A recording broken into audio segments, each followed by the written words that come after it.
बहुत सारे बच्चे होंगे जो नेशनल डिफेंस एकेडमी का एग्जामिनेशन पहली बार दे रहे होंगे और बहुत सारे बच्चे ऐसे होंगे जो पहले एनडीए का एग्जामिनेशन दे चुके हैं, बट कभी कभार उनको ऐसी फीलिंग आती कि शायद वो जो है नेशनल डिफेंस एकेडमी के लिए नहीं बने।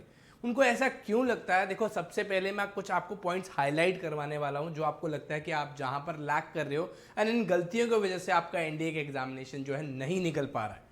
तो उन गलतियों की अगर हम बात करें, सबसे पहला पॉइंट जो है that is you ask and not research. ठीक है जी, आप हमेशा पूछते हो। जैसे आप अगर फर्स्ट टाइम प्रिपेयर करने लगो नेशनल डिफेंस एकेडमी के लिए, तो आप जो हर किसी से पूछते हो कि यार एनडीए का सिलेबस क्या है, एनडीए के अंदर मैथ्स के अंदर कितने क्वेश्चंस आते हैं, हिस्ट्री के अंदर कितने क्वेश्चंस आते हैं, इंग्लिश के अंदर कितने क्वेश्चन आते हैं, एंड नॉट रिसर्च। रिसर्च करना बहुत जरूरी है। देखो, सबसे पहले रिसर्च करने का सबसे पहला ऑप्शन ये है दैट इज कि गो थ्रू द नोटिफिकेशन, कि एनडीए एग्जामिनेशन की जो यूपीएससी नोटिफिकेशन रिलीज करती है वो चेक करो, नोटिफिकेशन पूरी रीड करो एंड उसके बाद अपना सिलेबस जो यूपीएससी के द्वारा डिफाइंड है उसके थ्रू एनालाइज करो। देखो, किसी से पूछने से बढ़िया आप खुद रिसर्च करो। You have to take your own responsibility, you have to be a seller of your own ship.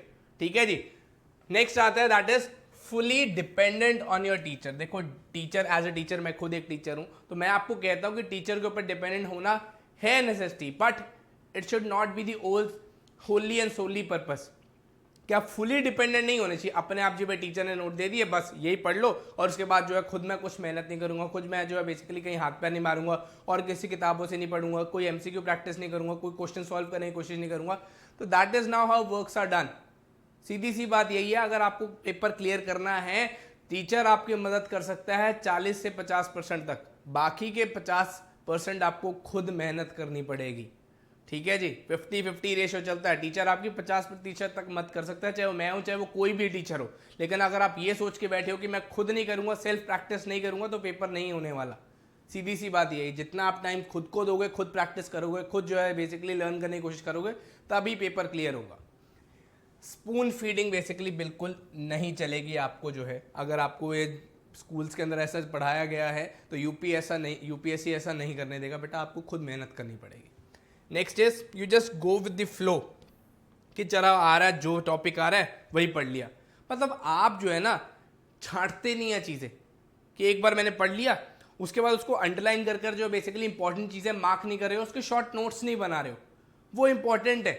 Because दोबारा से आपको सेम चैप्टर नहीं पढ़ना पड़ेगा। अगर आप दोबारा से वही किताब खोल के बैठे, जैसे एक चैप्टर आपने पढ़ लिया, एक चैप्टर पढ़ने के बाद उसके अंदर हाईलाइट कर लिया, हाईलाइट करके उसके अगर शॉर्ट नोट्स नहीं बना रहे हो तो यहाँ पर भी आपका टाइम बहुत ज़्यादा वेस्ट हो रहा है। बिकॉज आपको फिर से किताब खोलनी पड़ेगी, फिर से उसके अंदर से चीज़ें देखनी पड़ेगी।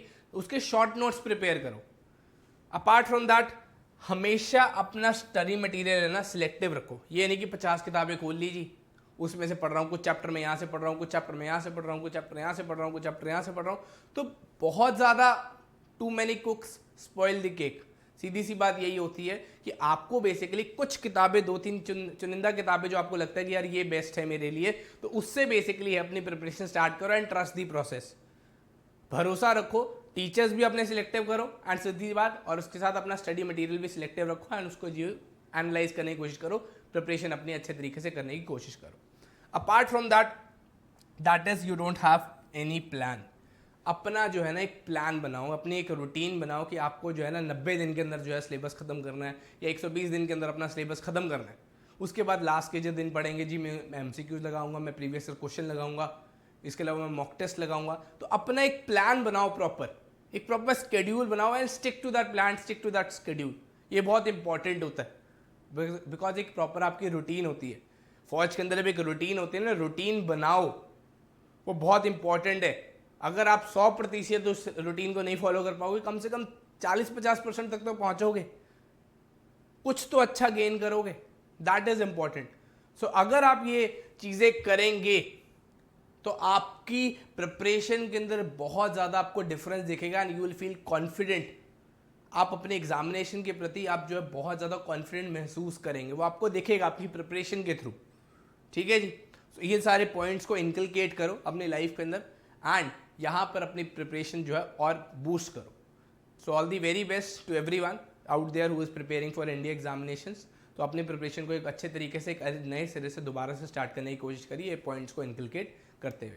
और अगर आप इस चैनल के ऊपर नए हैं तो चैनल को सब्सक्राइब जरूर कर दीजिएगा, बिकॉज यहाँ पर आप लोगों के साथ ही हम जो है नेशनल डिफेंस एकेडमी की और और भी बहुत सारी जो डिफेंस फोर्सेस की है जो रिलेटेड इंपॉर्टेंट वीडियोस जो है वो शेयर करते हैं इस चैनल के ऊपर। तो इस चैनल के ऊपर नए हो तो चैनल को सब्सक्राइब करना मत भूलेगा, एंड वीडियो अगर पसंद आई है तो वीडियो को लाइक करना मत भूलेगा। सो आज के हमारी वीडियो में बस इतना ही, आपसे मिलेंगे नेक्स्ट वीडियो में, तब तक के लिए जय हिंद।